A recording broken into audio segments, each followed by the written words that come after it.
रोज एक नई कहानी देखने के लिए चैनल को सब्सक्राइब करें और बेल आइकन दबाना ना भूलें। रोहन और जूही की शादी को सिर्फ 1 महीना ही हुआ था।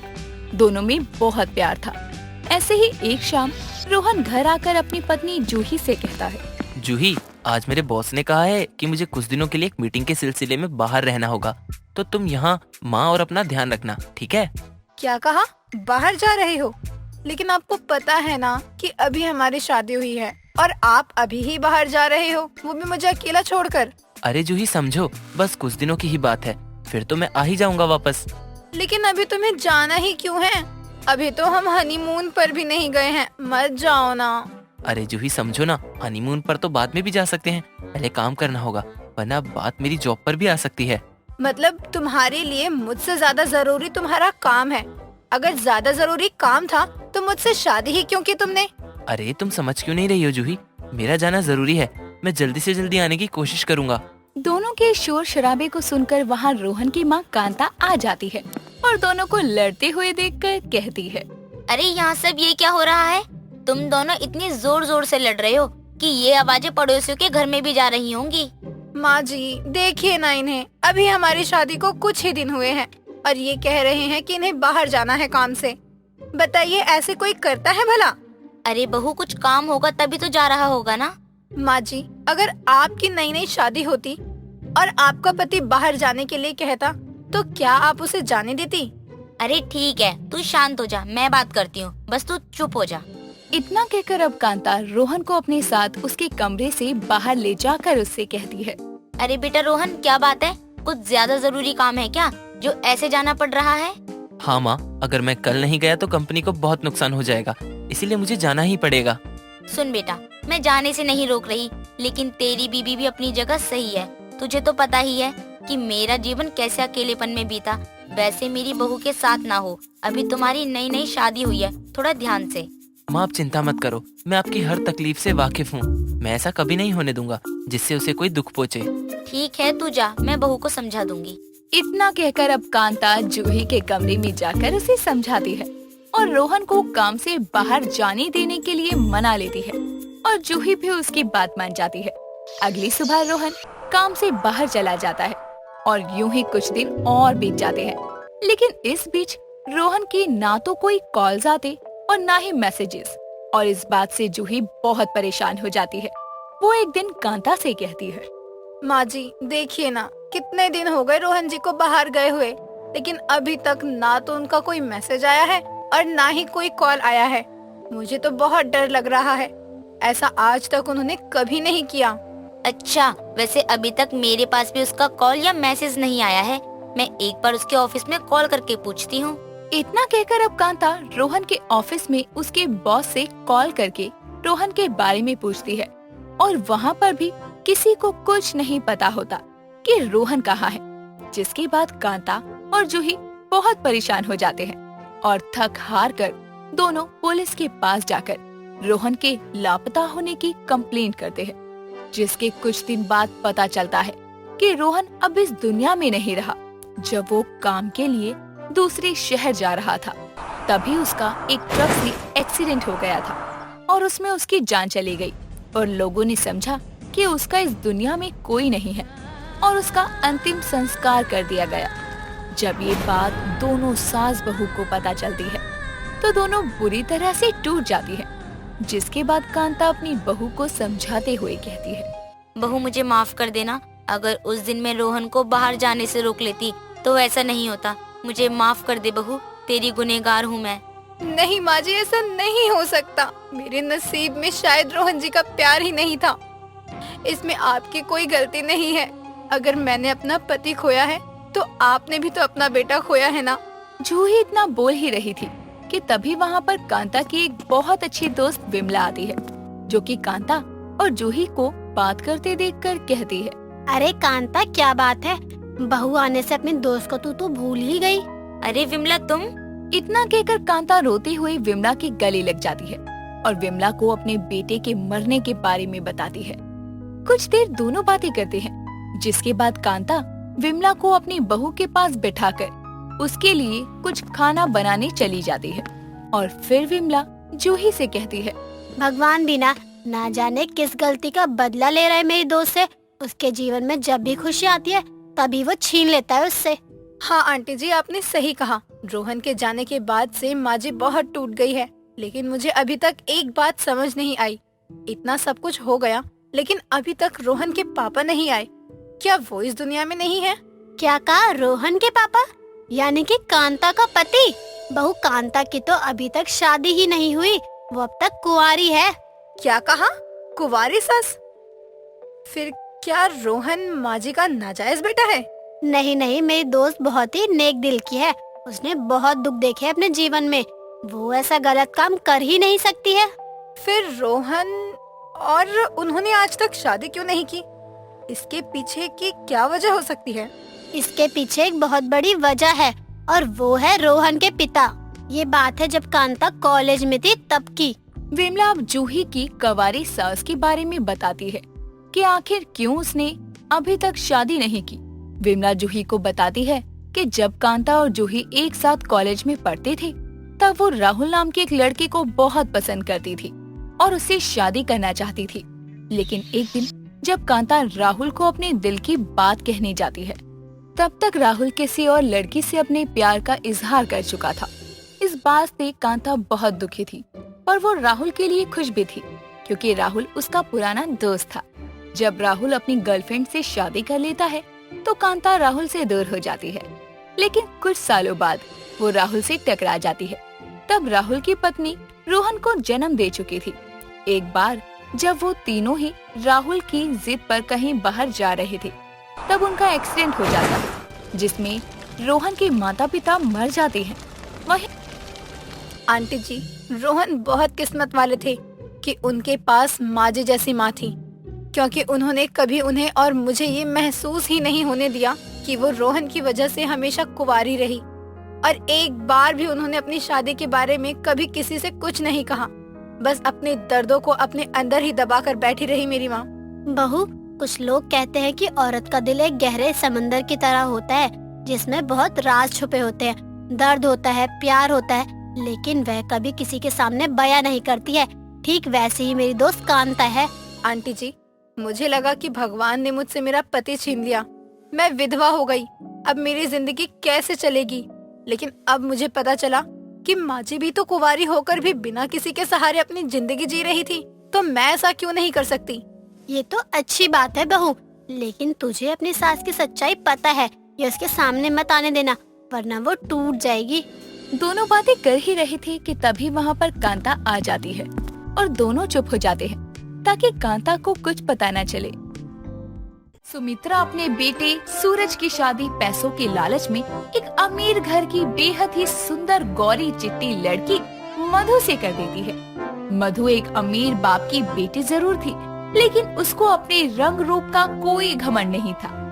ऐसे ही कुछ समय बाद एक सुबह सुमित्रा का छोटा बेटा अक्षत दूसरे शहर से पढ़ाई करके घर लौटता है और अपने साथ एक बेहद ही काली सी लड़की को भी लेकर आता है।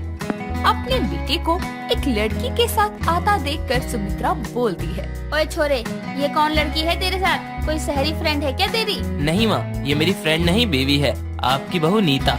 मैं और नीता एक दूसरे से बहुत प्यार करते थे, इसीलिए मैं आने से पहले इसे शादी करके इसको भी साथ ले आया। हाय हाय, तेरे भेजे में दिमाग नहीं था। मैंने तेरे लिए इतनी सुंदर लड़की का रिश्ता देखा था, तेरी भाभी की तरह गोरी चिट्टी थी, लेकिन तू इस कोयले की खान को उठा लाया। माँ, ये क्या बोल रही हो? आज के समय में भी आप रूप रंग को महत्व दे रही हो। अरे आज के समय में लोगों का दिल मैटर करता है, रंग नहीं। अच्छा, तू और तेरा दिल। बेटा देख लियो, जब इस काली अंधेरी रात को सब देखेंगे ना तो क्या बोलेंगे, उस टाइम सब इसका चेहरा ही देखेंगे, दिल नहीं। सुमित्रा अक्षत को सुना ही रही होती है, तभी उसकी बड़ी बहू मधु आरती की थाली लेकर आती है और अपने देवर से बोलती है, अरे वाह देवर जी, मेरी देवरानी तो लाखों में एक है। आपका स्वागत है देवरानी जी। शुक्रिया भाभी, कम से कम आप तो माँ की तरह सोच नहीं रखती। मधु अपनी देवरानी का स्वागत करके उसे पूरा घर दिखाती है, लेकिन सुमित्रा को अपनी ये काली बहू बिल्कुल पसंद नहीं आती। पर अब घर में बहू आई थी तो मुंह दिखाई तो करवानी ही थी, इसीलिए कुछ दिनों बाद सुमित्रा ने घर में मुंह दिखाई का प्रोग्राम रखा, जिसमें आस पड़ोस की सभी औरतें आई थी। और वो सुमित्रा की नई बहू को देखकर अजीबोगरीब मुंह बना रही थी। तभी उन्हीं में मौजूद कमला पड़ोसन सुमित्रा से कहती है, अरे सुमित्रा, देश भर में लड़कियों की कमी आ गई थी क्या, जो ये वेस्ट इंडीज लड़की को अक्षत के साथ ब्याह दिया तूने?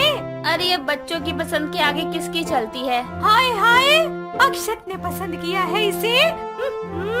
आजकल के लड़कों का दिमाग सर से निकल के घुटनों में चला गया है। कैसी कैसी भुने कोयले जैसी लड़कियां पसंद करने लगे हैं। सही कहा कमला, वो तो शुक्र मना मेरे बड़े बेटे सूरज की किस्मत उसके नाम की तरह चमकी हुई है, तभी मेरी बड़ी बहू दूध सी गोरी है। सुमित्रा अपनी पड़ोसनों के साथ मिलकर अपनी नई बहू की बहुत बुराई करती है। ये सब सुनकर नीता उदास होकर रोने लगती है। तभी उसकी जेठानी मधु उसके पास आकर कहती है, अरे देवरानी जी, आप रो रही हैं, वो भी इन औरतों की बातों पर। अरे इनका तो काम ही गॉसिप करना है, वरना इनका खाना हजम नहीं होता। पर दीदी, सभी मुझे देखकर बातें कर रहे हैं, कैसी काली बहू है। यहाँ तक कि माँ जी भी सबके सामने आपकी तो तारीफ कर रहे हैं और मेरी बुराई। माँ जी को तो अभी मैं सबक सिखाती हूँ, देखना आप बस। मधु रसोई में सबके लिए चाय बनाकर लाती है और देती है। चाय का रंग सफेद देखकर कमला मधु से बोलती है, अरे मधु बहू, घर में चाय पत्ती नहीं थी क्या? तू तो सफेद चाय बना लाई। पत्ती के तो डिब्बे भरे पड़े हैं आंटी, लेकिन आप लोगों को तो गोरे लोग पसंद है ना, इसलिए आपके लिए गोरी चाय। माँ जी आप भी लो, इसे पीकर आप भी गोरी हो जाओगी। अरे देखो मेरी बड़ी बहू कितनी शैतान है, ये ना ऐसे ही मजाक करती रहती है। मुंह दिखाई का प्रोग्राम खत्म होता है। अब दोनों बहुएं मिलकर घर को संभालने लगती है, लेकिन सुमित्रा का भेदभाव दोनों के साथ बना रहता है। ऐसे ही एक दोपहर मधु छत से कपड़े उतारने जा रही थी।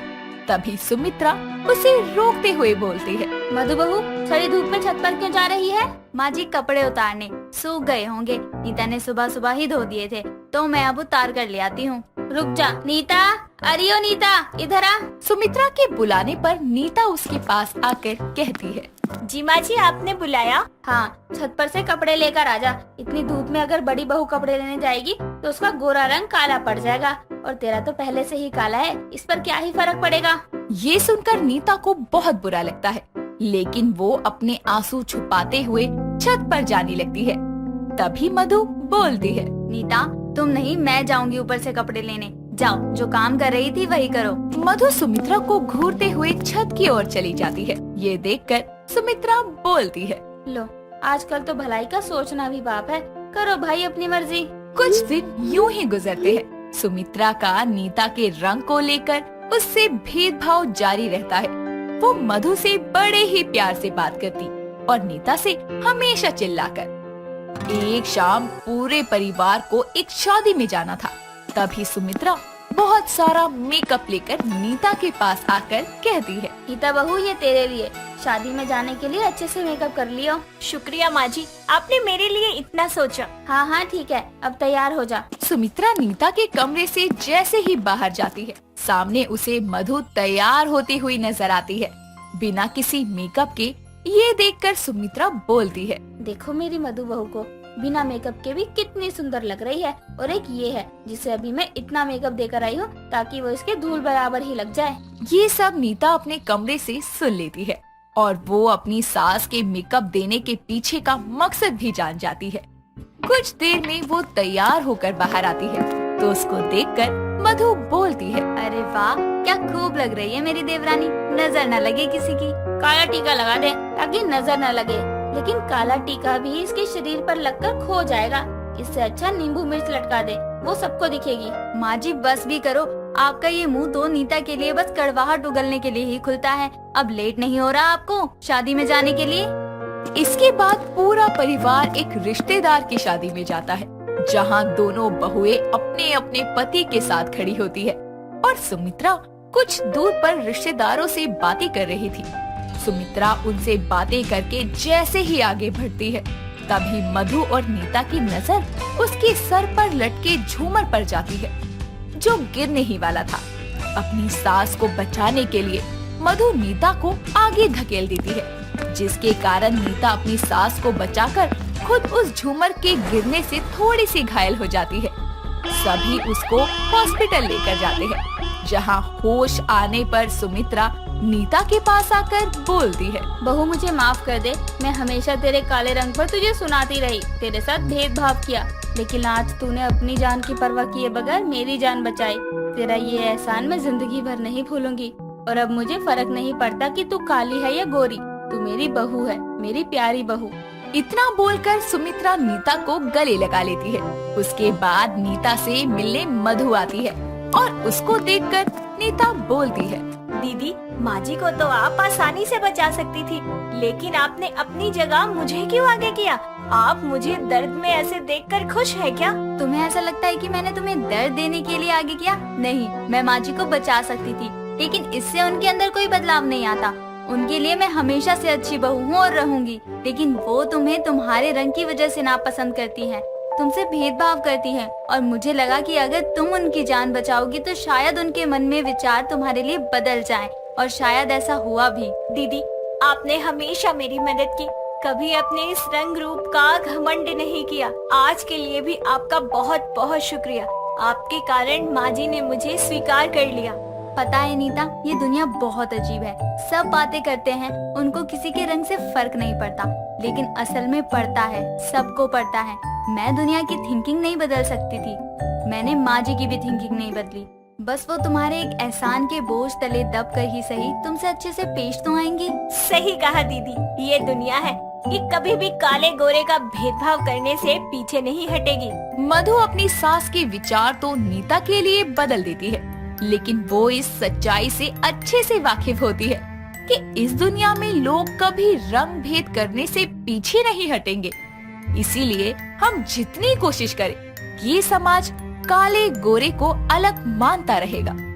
सुमित अपने घर के किचन में चाय बना रहा था, तभी उसकी पत्नी जानवी वहाँ आती है और बोलती है, सुमित यार, चाय बना रहे हो या 10 लोगों का खाना? इतना टाइम कौन लगाता है? बना ही तो रहा हूँ, अब पानी उबलेगा तो कुछ आगे करूँगा ना। तुम्हारा पानी अगर आधा घंटा भी गैस पे रखा रहा ना तो भी नहीं उबलेगा। महाशय, आपने गैस तो जलाया ही नहीं है। अरे वो मैंने जलाई थी, पर पता नहीं अपने आप कैसे बुझ गई। शायद गैस खत्म हो गई होगी। गैस का तो पता नहीं, लेकिन तुम्हारे अंदर जो थोड़ा बहुत दिमाग था ना, वो जरूर खत्म हो रहा है हर दिन। हटो, मैं आ गई हूँ ना किचन में, मैं खुद चाय बना लूंगी। थैंक यू यार, तुम कितनी हेल्पफुल हो। सुनो ना, अदरक थोड़ा ज्यादा डालना और मस्त कड़क चाय बनाना। किसी काम के नहीं है ये, एक कप चाय बनाने में भी इनके पसीने छूट गए। जानवी इतना सोचने के बाद में चाय बनाने लगती है और सुमित वहाँ से चला जाता है। सुमित और जानवी की शादी को 1 साल हो चुका था। दोनों की लाइफ एक नॉर्मल पति पत्नी की तरह ही थी। ऐसे ही एक दिन सुमित अपने दोस्त विशाल के साथ में पार्क में बैठकर बातें कर रहा था। तभी सुमित बोलता है, क्या हुआ? तेरा 24 घंटे चैटर बॉक्स की तरह चपड़ चपड़ करने वाला मुंह कौन से सदमे के कारण बंद पड़ा है? यार तुझे पता है, शालिनी जब से मायके गई है ना, तब से कुछ अच्छा नहीं लग रहा। मैं उसे बहुत मिस कर रहा हूँ यार। हाँ, नई नई शादी है, याद तो आएगी ही। जब मेरे जैसे 1 साल पुरानी हो जाएगी ना, तो बीवी के मायके जाने का नहीं बल्कि उसके घर वापस आने का दुख होगा।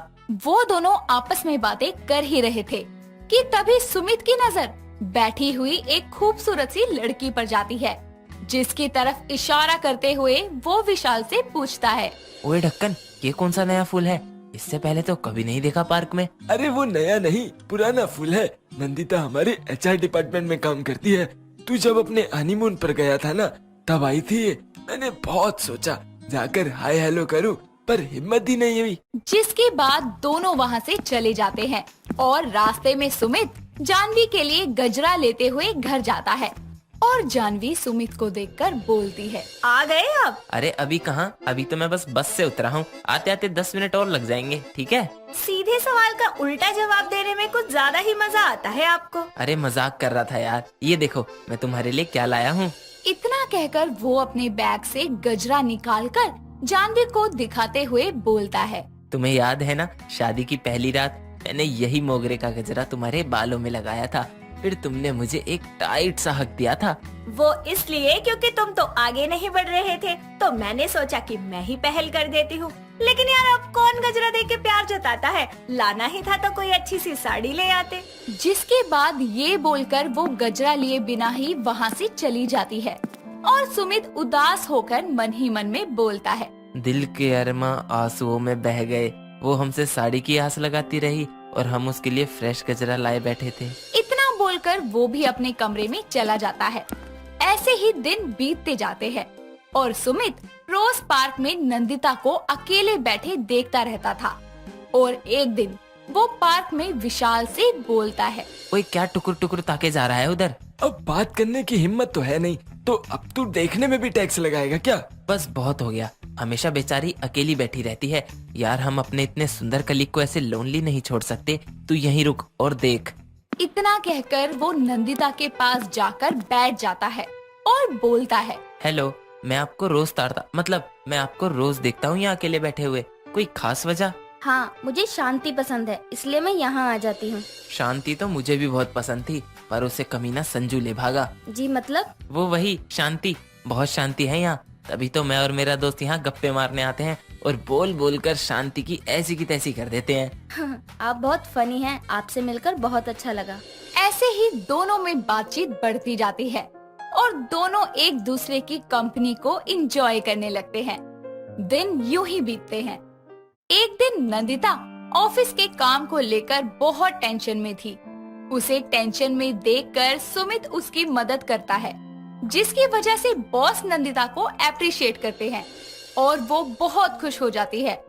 जैसे ही दोनों ऑफिस से निकलते हैं, नंदिता जोर से सुमित को हक करके बोलती है। तुम्हारी वजह से मुझे बॉस ने इतना अच्छा कॉम्प्लीमेंट दिया। थैंक यू यार सुमित, मेरी इतनी हेल्प करने के लिए। नंदिता के गले लगने के बाद तो सुमित के दिल में प्यार वाली घंटी जोर से टन टन करने लगती है, जिसके बाद से वो नंदिता के ख्यालों में ही खोया रहने लगता है।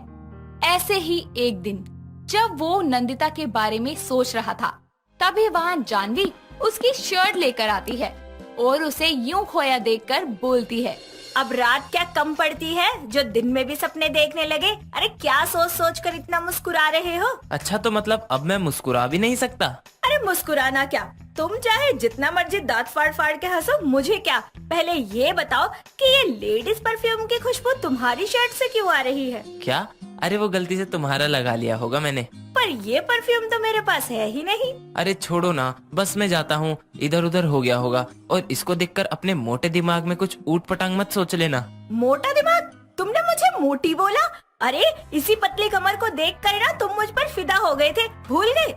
हाँ, वही पतली कमर अब कमरा हो गई है, दोनों हाथों से भी पकड़ में नहीं आती। अरे तुम देखना, थोड़े दिनों में मैं डाइटिंग करके ना एकदम कटरीना कैफ लगूंगी। यूं ही दिन बीतते जाते हैं और एक दिन नंदिता सुमित से पूछती है। सुमित, जब तुम अपनी छोटी छोटी आँखों से मेरी तरफ देखते हो ना, तो मेरा दिल बहुत जोरों से धड़कने लगता है। I love you Sumit. सच में? I also love you Nandita. इतना कहकर दोनों एक दूसरे के गले लग जाते हैं और अब सुमित ज्यादातर समय नंदिता के साथ ही बिताने लगता है। ऐसे ही एक दिन वो रेस्टोरेंट में नंदिता का हाथ पकड़ के बैठा होता है। तभी वहाँ जानवी अपनी फ्रेंड नीता के साथ में आती है। वो सुमित जैसी शर्ट पहने आदमी को पीछे से देखकर मन ही मन में बोलती है। आज तो सुमित भी इसी कलर की शर्ट पहन कर गए थे, कहीं ये वही तो नहीं है? और ये लड़की कौन है इनके साथ जिसका इन्होंने हाथ पकड़ा हुआ है? अरे क्या हो गया, कहाँ खो गई तुम? नहीं नहीं, कुछ नहीं, चलो हम कहीं और चलते हैं। इतना कहकर वो दोनों वहाँ से चली जाती है और शाम को जब सुमित घर आता है तो जानवी उससे बोलती है। कौन थी रेस्टोरेंट में वो लड़की जिसका तुमने हाथ पकड़ा हुआ था? देखो मैं कह देती हूँ, मुझे धोखा दे रहे हो तुम। तितली बनने की कोशिश मत करो। इसको किस गधे ने बता दिया? ये विशाल ही होगा। तितली? कौन सी तितली? कदे एस फुल्लते कदे ओस फुल्लते, यार मेरा तितलिया वर्गा। गाना तो सुना होगा ना, इसीलिए बोल रही हूँ। तुम ना तितली मत बनो, सुधर जाओ। मैंने देखा था तुम्हें पीछे से, तुम वही थे ना? पीछे से? पीछे से देखा था? तुमने जब मेरी शक्ल ही नहीं देखी तो फिर कैसे पता वो मैं ही था? अरे फेस नहीं देखा तो क्या हुआ, शर्ट तो तुम्हारी ही थी ना, तुम ही थे वो। यार हद है तुम्हारी, मतलब मेरी जैसी शर्ट और किसी के पास नहीं हो सकती क्या? आज मैं सारा दिन इतना बिजी था कि लंच करने पार्क तक नहीं जा पाया, तो किसी रेस्टोरेंट में क्या जाऊंगा। अच्छा ठीक है, मुझे ही गलती हो गई होगी, सॉरी। इतना कहकर वो गुस्से में अपने कमरे में चला जाता है और गहरी सांस लेकर बोलता है। यार आज तो बिजी रहने का सेंटी सा डायलॉग मारकर बच गया। अगर घरवाली को पता चल गया कि उसके अलावा मैंने कोई बाहर वाली भी पटा रखी है, या तो वो खुद मर जाएगी या मुझे मार डालेगी। ऐसे ही वक्त गुजरता जाता है और वो कहते हैं ना कि 2 नाव में सवारी करना खतरे से खाली नहीं होता।